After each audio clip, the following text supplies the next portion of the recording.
بسم اللہ الرحمن الرحیم۔ نحمده ونصلي على رسوله الكريم، اما بعد فاعوذ باللہ من الشیطان الرجیم، بسم اللہ الرحمن الرحیم۔ محترم ناظرین، السلام علیکم ورحمۃ اللہ وبرکاتہ۔ امید ہے کہ آپ تمام حضرات بخیریت سے ہوں گے۔ آج کے ہمارا موضوع ہے توحید، اللہ تعالیٰ کی وحدانیت۔ محترم ناظرین، اللہ تعالیٰ نے دنیا میں جتنے بھی پیغمبر اور انبیاء اکرام علیہ الصلاۃ والسلام مبعوث فرمائے، بھیجے، ہر نبی کی دعوت کا پہلا جز یہی توحید تھا۔ ہر نبی نے اپنی امت کو، اپنی قوم کو ایک اللہ کی طرف بلایا، یہی دعوت دی، قولوا لا الہ الا اللہ، کہو اللہ ہی ہے عبادت کے لائق اور کوئی عبادت کے لائق نہیں ہے۔ لا الہ، کوئی الہ نہیں ہے، عبادت کے لائق کوئی الہ نہیں ہے، الا اللہ، سوائے ایک اللہ کے۔ ایک اللہ کی دعوت ہر نبی نے دی ہے۔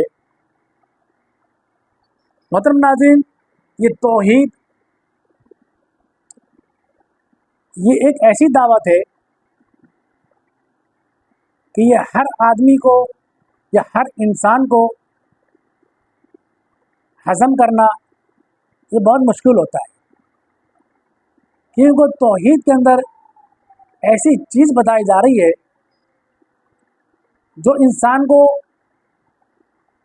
یعنی پوری کائنات سے کاٹ کے، کائنات کی تمام چیزوں سے کاٹ کے ایک اکیلے اللہ پاک کے قدموں میں گرا دیتی ہے، لا کے بٹھا دیتی ہے کہ یہی ہے جو کچھ ہے۔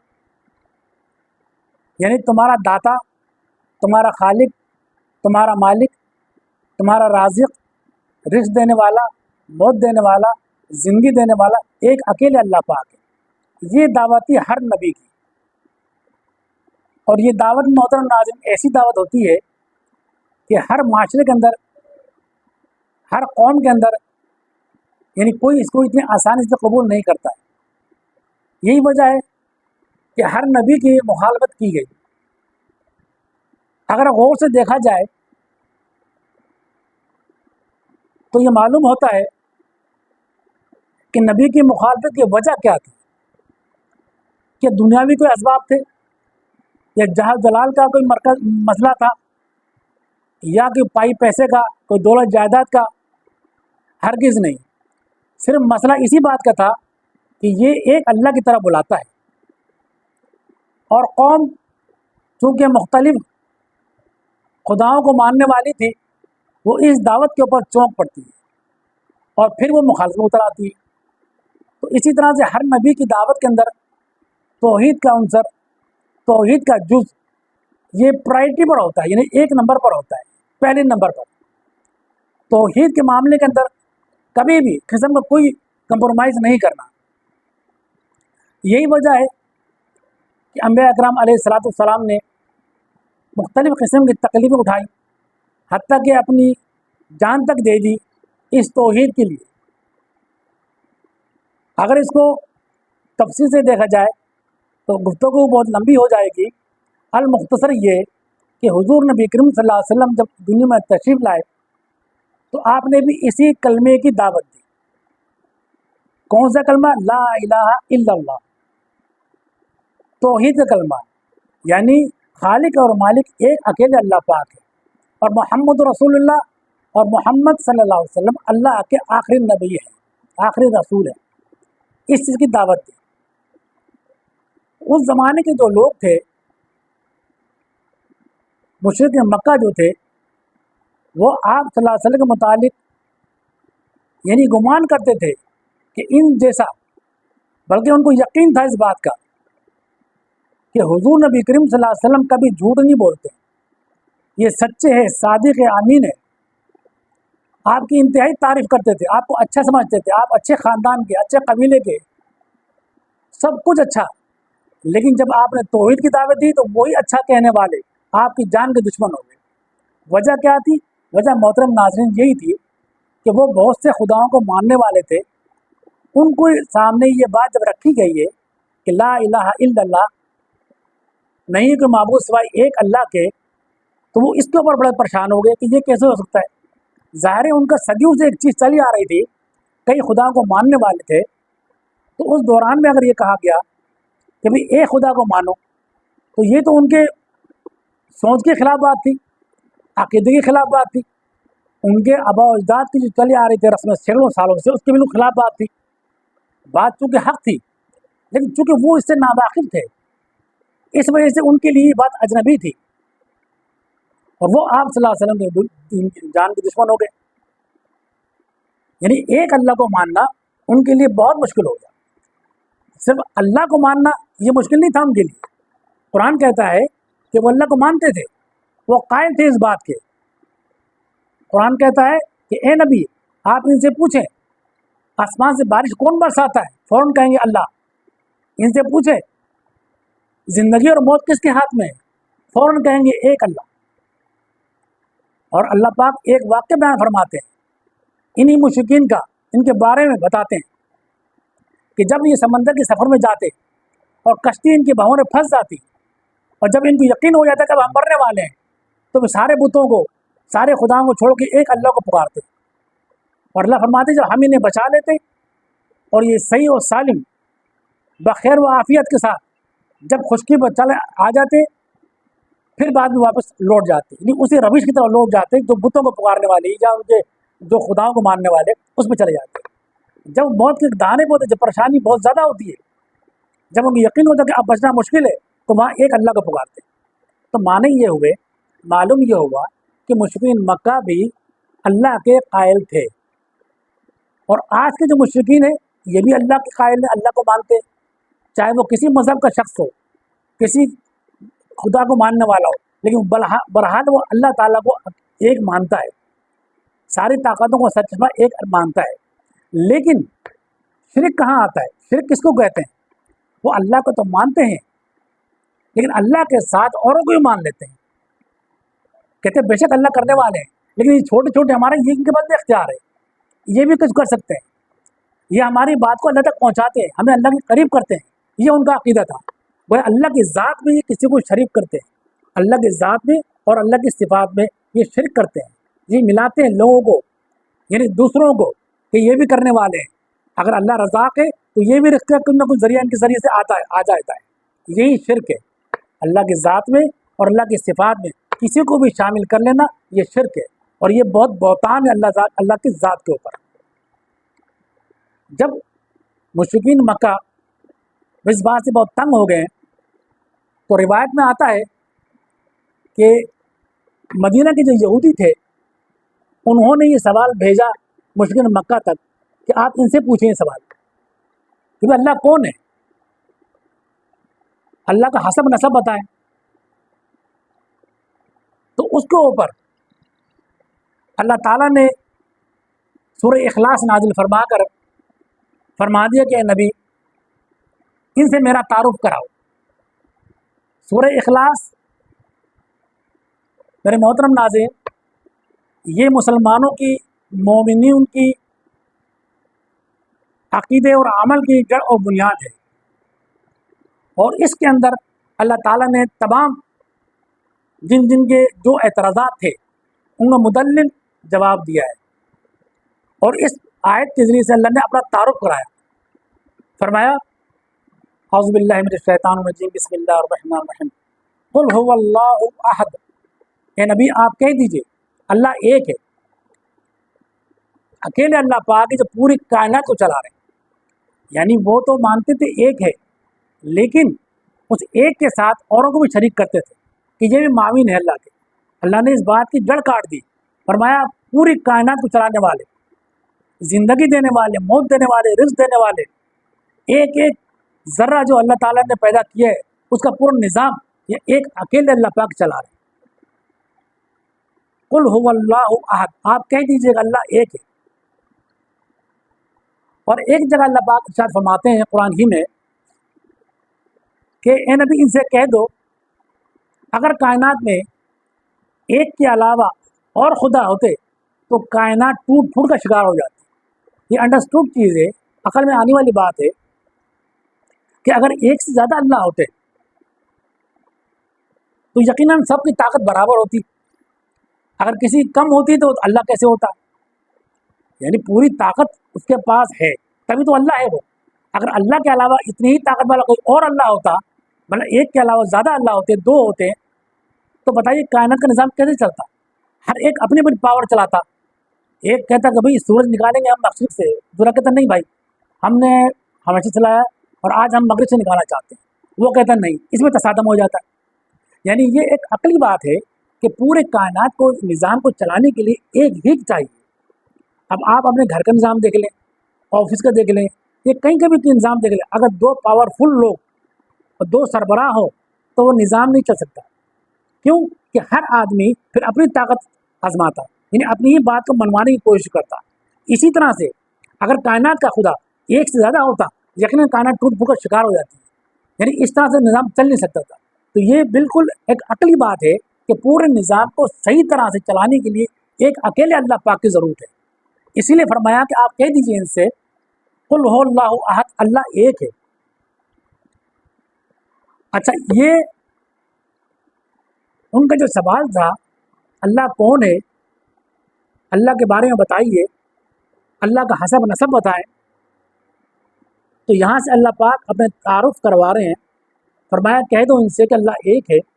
ان کے ذہنوں میں یہ بات تھی مشرکین مکہ کی، جو خود کہا کرتے تھے کہ یہ جو ہمارے بت ہے، لات ہے، عزا ہے، منا ہے، اس کو جو مانتے ہیں یہ ہم ان کو اللہ کے طور پر نہیں مانتے ہیں، بلکہ یہ اللہ کے مقرب ہیں، یہ ہماری بات کو اللہ تک پہنچاتے ہیں، اللہ ان کی سنتا ہے۔ یہ ان کی دلیل تھی اور وہ کہا کرتے تھے۔ اگلی آیت میں اللہ تعالیٰ نے ان کی اس دلیل کو توڑ دیا، فرمایا اللہ الصمد، اللہ بے نیاز ہے، اللہ کو کسی کی کوئی ضرورت نہیں ہے، اللہ کا کوئی معاون نہیں ہے، اللہ کا کوئی مددگار نہیں ہے، اللہ اپنے کام میں خود مختار ہے۔ فرمایا اللہ الصمد، صمد اس ذات کو کہتے ہیں جس کو کسی کی ضرورت نہیں ہے اپنے کسی کام میں کرنے کے لیے، اور مخلوق کے ذرے ذرے کو اس کی ضرورت ہے اپنے کام میں، یعنی اللہ کا کام بغیر کسی کی چل سکتا ہے اور کسی کا کام اللہ کے بغیر نہ چل سکے، اس کو صمد کہتے ہیں، یعنی ایسا بے نیاز۔ تو فرمایا اس آیت کے اندر ان کی اس دلیل کو توڑ دیا اللہ تعالیٰ نے کہ تم جو کہتے ہو یہ اللہ کے معاون ہے، اللہ کو کسی معاون کی ضرورت نہیں ہے، اللہ اتنا پاورفل ہے، اللہ اتنا اختیار رکھتا ہے کہ اس کو کسی کی ضرورت نہیں ہے، یعنی اس کے معاونت کے لیے یا اس کے کاموں میں ہاتھ بٹانے کے لیے اس کو کسی کی ضرورت نہیں ہے، وہ اکیلا کرنے والا ہے اور اکیلا پوری کائنات کو سنبھال سکتا ہے اور سنبھال رہا ہے، اربوں کھربوں سالوں سے سنبھال رہا ہے، کوئی ایک دن کا بھی ادھر کا ادھر کبھی نہیں ہوتا کائنات کے اندر۔ فرمایا جو سورج جس ڈگر پہ چل رہا ہے، جس راہ پہ اللہ نے اس کو لگا دیا ہے، اگر اس راہ سے وہ ایک انچ بھی آگے پیچھے ہو جائے گا پوری کائنات ٹوٹ پھوٹ کا شکار ہو جائے گا۔ یہ اتنا زبردست نظام یہ کون چلا رہا ہے؟ یہ ایک اکیلے اللہ پاک چلا رہے ہیں، بغیر کسی کے معاونت کے، بغیر کسی کی ضرورت کے، یعنی کسی کی مدد کے بغیر اللہ تعالیٰ چلا رہے ہیں۔ اللہ تو اتنے زبردست کامل اللہ تعالیٰ قدرت والے ہیں، فرماتے ہیں کہ اگر کسی کام کے کرنے کے لیے اللہ پاک کن فرما دے فیکن، پس وہ ہو جاتا ہے، یعنی اللہ کی مرضی کا نام وجود ہے۔ اللہ جس چیز کا ارادہ کر لے، اللہ کے ارادے کا نام وجود ہے، اللہ جس کا ارادہ کر لے اس کا وجود آ جاتا ہے۔ اچھا، بعض لوگوں کا یہ بھی اعتراض تھا، نصارہ جیسے تھے، عیسائی، جو اللہ کو تو ایک مانتے تھے لیکن اللہ کے ساتھ اللہ کا بیٹا ہی مانتے تھے، نعوذ باللہ۔ حضرت عیسیٰ علیہ السلام کو کہتے تھے اللہ کا بیٹا ہے، عزیر علیہ السلام کو بھی بعض لوگ اللہ کا بیٹا کہتے تھے۔ تو ان کے اس سوال کا یا ان کے اس اعتراض کا بھی یہاں جواب دے دیا گیا۔ فرمایا کہ لم یلد، وہ نہ کسی کو جنا ہے، یعنی اس کا کوئی بیٹا نہیں ہے۔ گویا یہ کہنا، اللہ پاک ایک دفعہ فرماتے ہیں کہ یہ مجھے گالی دینا ہے، گویا یہ کہنا گالی اللہ کے لیے۔ کیوں کہ دیکھو، اولاد کا ہونا یا اولاد کی خواہش کرنا یہ ایک کمزوری کی نشانی ہے، جب انسان بوڑھا ہو جاتا ہے تو اپنے لیے ایک سہارا ڈھونڈتا ہے یا اپنے لیے ایک سہارا چاہتا ہے. کم از کم وہ یہ چاہتا ہے کہ میری نسل چلتی رہے, میری جائیداد بھی ایک ہی جگہ رہے, اور یہ ہے کہ میری نسل بھی چلتی رہے اور میرے لیے بڑھاپے کا سہارا ہو. یہ بنیادی مقصد ہوتا ہے اولاد کا, اولاد کی خواہش کرنے کا یا اولاد کا. ظاہر اسے نسل چلتی ہے آگے. اللہ تعالیٰ اس چیز سے بالکل پاک ہے.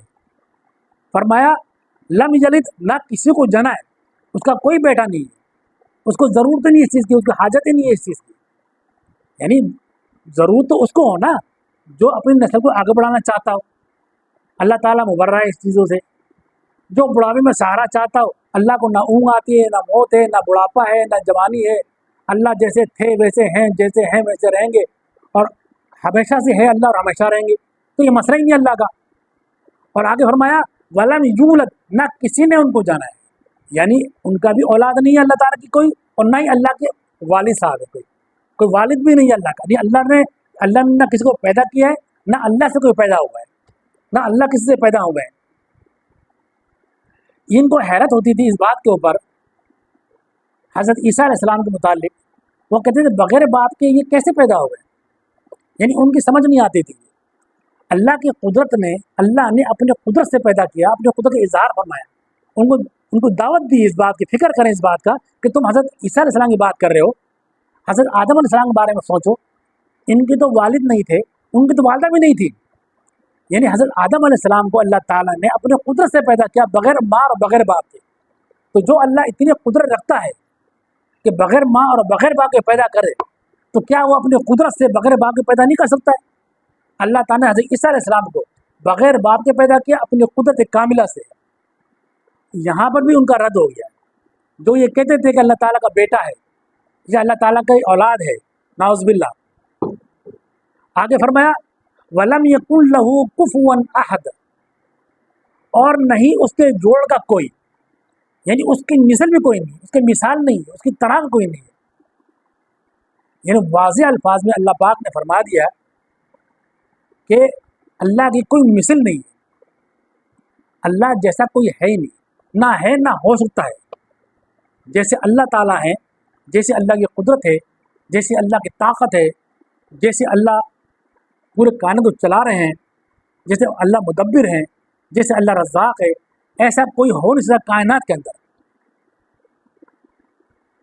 یعنی بڑی افسوس کی بات ہے ہم مسلمانوں کی, بعض دفعہ ایسا ہو جاتا ہے بات کرنے کے دوران میں کسی موضوع کے اوپر, تو ہمارے مسلمان بھائی مثال دیتے ہیں, یہ دنیا کے بادشاہوں کی مثال دیتے ہیں کہ جی ایک بادشاہ ہوتا ہے جیسے مثال, اس کے بعد ڈائریکٹ آدمی نہیں جا سکتا, تو ظاہر پہلے وزیر سے ملے گا, پہلے مشیر سے ملے گا, پھر جا کے وہ اس کی عرض گزارش آگے رکھیں گے, پھر جا کے اس سے ملے گا. تو ایک دنیا کی بادشاہ سے ہم نہیں مل سکتے, تو ڈائریکٹ خدا سے کیسے ملیں گے؟ تو گویا وہ اللہ کی مثال دے رہے بادشاہ کو, یہ بادشاہ کی مثال دے رہے اللہ کو. یہ کتنی بدبختی کی بات ہے. اللہ فرماتے کہ میرے مثال کوئی نہیں ہے, اور یہاں مثالیں دی جا رہے ہیں. اللہ فرماتے میں اکیلا کرنے والا ہوں, لیکن اس کے بعد ہمارا یقین نہیں ہے. یعنی ہم مسلمان اپنے گربانوں میں جھانک کے دیکھیں, کیا اس صورت کے متعلق جو صورت اخلاص ہے, اخلاص کے معنی خلوص کے ساتھ ماننا, اس بات کو ماننا اور اس بات کو جاننا. صرف یہ زبان سے کہنا نہیں, زبان سے تو مشکل مکہ بھی کہتے تھے, زبان سے تو آج کا ہندو بھی کہتا ہے کہ میں اللہ کو مانتا ہوں. اصل یہ ہے کہ اخلاص کے ساتھ اس کی ایک ایک صفت کے اوپر ایمان لانا. یعنی اللہ رزاق ہے تو کوئی اور دوسرا رزاق ہو نہیں سکتا, اللہ زندگی دیتا ہے تو کوئی اور زندگی دے نہیں سکتا, اللہ موت دیتا ہے تو کوئی اور موت دے ہی نہیں سکتا, اللہ شفا دے سکتا ہے تو کوئی اور شفا دے ہی نہیں سکتا. یعنی یہ یقین کامل ہو انسان کے دل میں اور اس کے عمل سے یہ چیز ظاہر ہو, تو تب جا کے وہ کہا جا سکتا ہے کہ یہ توحید پرست ہے. ورنہ ہم آپ کو زبان سے کہیں کہ ہم اللہ کو مانتے ہیں, لیکن ذرا سی مصیبت آتی ہے تو غیروں کی طرف بھاگتے ہیں. کوئی کس مزار میں بھاگ رہا ہے, کوئی کہاں بھاگ رہا ہے, کوئی کسی کی آوازیں لگا رہے ہیں, کوئی کسی کی مدد کے لیے پکار رہا ہے. یہ سب کیا ہے؟ یہ شرک ہے. پچھلے دنوں ہم نے ایک بیان سنا, ایک حضرت صاحب ہیں کراچی کے, اپنے مشہور و معروف, نام سب جانتے ہوں گے ان کا ایک بیان سنا, بڑا افسوس ہوا اور بڑا دل دکھا کہ ہمارے علماء اکرام, علامہ صاحب کا یعنی یہ عقیدہ ہے, یہ نظریہ ان کا. وہ فرمانے لگے کہ جتنے بھی یہودیوں کو جو مارا گیا نا، یہ غوث پاک نے مارا ہے. عبد القادر جیلانی رحمۃ اللہ علیہ، المعروف غوث پاک رحمۃ اللہ علیہ، انہوں نے مارا ہے. لوگ تو ہٹلر کو دیتے ہیں کریڈٹ، اصل میں مارنے والے وہ غوث پاک تھے. بتائیے، یعنی یہ چیز سوچ کے انسان کا دماغ پاگل ہو جائے کہ کس طرح کے عقیدے رکھتے ہیں. جو شخص اس دنیا سے رخصت ہوئے ہیں، ان کو سینکڑوں سال گزر گئے اور وہ آ کے مار رہے ہیں کسی کو، یہ ہو سکتا ہے؟ یہ کیسا عقیدہ ہے؟ یہ تو میں کہتا ہوں کہ شاید غیر مسلم جو ہیں ان کا بھی یہ عقیدہ نہیں ہوگا جتنا عقیدہ گندا ہم مسلمانوں کا ہے. یہ انہی جیسے لوگوں سے، ان کے جیسے بڑے بڑے علماء اکرام سے، بعض جو چھوٹے موٹے سادے سیدھے جاہل قسم کے جو لوگ ہوتے ہیں وہی سن کے عقیدہ بنا لیتے ہیں، اور وہی ان کی باتوں کو سن کے اپنا نظریہ بنا لیتے ہیں. پھر ذرا سی تکلیف ہوتی ہے تو فلانے کو پکار لیتے ہیں، پھر ذرا سی کوئی تکلیف ہوتی ہے تو فلانے مزار میں بھاگتے ہیں، جس نے جو کہہ دیا اس کے مطابق چلتے ہیں. کسی کو اوپر جن آ کے تو بولے وہ تو وہاں چلے جاؤ، نورانی چلے جاؤ، وہاں سے جن اتر جائے گا، وہاں اتار دے دیجیے. یا کسی کے پاس کوئی بچہ نہیں ہو رہا ہے، بیٹا چاہیے تو فلانے مزار میں چلے جاؤ اور یہ باندھ لو نیت اور تمہارا کام ہو جائے گا. یعنی یہ کیسے مسلمان ہے؟ یعنی مسلمان جب قرآن کے اوپر، اللہ کے اوپر، اللہ کے نبی پر ایمان لے کر آیا ہے کہ سب کچھ کرنے کرانے والے ایک اکیلے اللہ کی ذات ہے، تو اللہ کی ذات سے جڑ جائے. توحید پرستی یہی ہے کہ اللہ کی ذات سے جڑ جائے. یعنی کیا نقصان ہوگا ہمارا؟ یعنی کیا سمجھتا ہے انسان کہ ہم اللہ کی ذات سے جڑ جائیں گے تو ہمارا نقصان ہوگا؟ ہمارے کام نہیں بنیں گے؟ سارے کام بنیں گے. اللہ تعالیٰ نے تمام کائنات کو ایک سبب کے ساتھ جوڑا ہے، اور اس کے اندر اللہ تعالیٰ نے انسانوں کو ایک امتحان کے طور پر بھیجا گیا. یعنی جہاں ہمارے خیالات کے یا ہمارے خواہشات کے برعکس کام ہوتے رہیں گے، اس کے اندر ہم نے کیا کرنا ہے؟ بیماری بھی آئے گی، تکلیف بھی آئے گی، اور مصیبتیں آئیں گی، بہت سی پریشانیاں آئیں گی، دشمنی ہوں گی، سب کچھ ہوں گی. تو یہاں پر ہمارے لیے کیا ہدایت ہے؟ یعنی حضور نبی کریم صلی اللہ علیہ وسلم کی دعوت کو اٹھا کے دیکھیں، آپ صلی اللہ علیہ وسلم کی تعلیمات کو اٹھا کے دیکھیں تو آپ نے کیا فرمایا؟ جگہ جگہ، یعنی قدم قدم پر آپ نے دعائیں سکھلائی. دعا کا کیا مطلب ہے کہ ہر وقت آدمی اللہ سے جڑا رہے، جو تکلیف ہوئی اللہ کو پکارے، جو چیز چاہیے اللہ سے مانگے. یعنی ایک حدیث شریف میں آتا ہے، اس کا مفہوم یہ ہے، حضور نبی کریم صلی اللہ علیہ وسلم نے فرمایا کہ تجھے جوتے کا تسمہ بھی چاہیے، وہ بھی اللہ سے مانگ. اب اس کی گہرائی میں جا کے دیکھیں آپ، جوتے کا تسمہ یعنی ایک اشارہ، ایک کنایا ہے. اس کے اندر یہ بتایا جا رہا ہے کہ تمہاری چھوٹی سے چھوٹی ضرورت ہو، اتنی چھوٹی ضرورت ہو کہ بالکل ادنا درجے کی ہو، وہ بھی اللہ سے مانگو. بڑی تو پھر بہت ہی بات ہے. یعنی بڑی تو نہیں لازم مانگنی ہے. ہم نے فرمایا کہ چھوٹی سے چھوٹی ضرورت، جیسے کہ جوتے کا تسمہ کیوں نہ ہوتا، اس کی بھی تمہیں ضرورت ہے تو اللہ سے مانگو. نہیں، گویا اس میں یہ تعلیم دی گئی ہے اس مسلمان کو، اپنی امتوں کو. حضور نبی کریم صلی اللہ علیہ وسلم نے یہ دعوت دی ہے، یہ تعلیم دی ہے کہ اے مومنوں، اے مسلمانوں، اے میرے امتی، اگر تمہیں چھوٹی سے چھوٹی ضرورت ہو، بڑی سے بڑی ضرورت ہو، تمام ضرورتیں اللہ ہی سے مانگو. اللہ کے غیر سے نہ مانگو. یہ شرک ہے. اللہ کے غیر سے امید رکھنا، اللہ کے غیر سے مانگنا، یہ شرک ہے. یہ اتنا بڑا موضوع ہے، یہ اتنا بڑا عنوان ہے، اس کے اوپر اگر بولا جائے تو پوری رات بول سکتے، ختم نہیں ہو سکتی. اللہ کی تعریف کبھی ختم نہیں ہو سکتی، اللہ کی بڑائی کبھی ختم نہیں ہو سکتی. قرآن شریف میں اللہ تعالیٰ فرماتے ہیں تمام سمندر، 7 سمندر، اتنے سمندر اور لے آؤ، اور تمام دنیا کے اندر جتنے درخت ہیں ان سب کو قلم بنا لیا جائے، اور تمام سمندر کو سیاہی بنا لی جائے، اور اللہ کی تعریف لکھتے چلے جاؤ، لکھتے چلے جاؤ. یہ سارے سمندر ختم ہو جائیں گے، یہ سارے قلم ختم ہو جائیں گے، لیکن اللہ کی تعریف کبھی ختم نہیں ہوگی. اللہ اتنے عظیم ہیں، اتنے بڑے ہیں. اللہ کی عظمت ہمارے دل میں بیٹھ جائے، اللہ سے ہونے کا یقین ہمارے دل میں آ جائے، اور غیر سے کچھ نہ ہونے کا یقین دل میں آ جائے، یہی توحید ہے. اور اس کے برعکس جو چلے گا وہ خسارے میں رہے گا، دنیا میں بھی خسارہ اٹھائے گا اور آخرت میں بھی خسارہ اٹھائے گا. اس دعا کے ساتھ اجازت لیتا ہوں کہ اللہ تعالی ہم سب کو توحید کو سمجھنے، توحید کو ماننے اور توحید پہ چلنے کی توفیق نصیب فرمائے، اور اس بات کو آگے بڑھانے کی توفیق نصیب فرمائے. وآخر دعوانا الحمدللہ رب العالمین.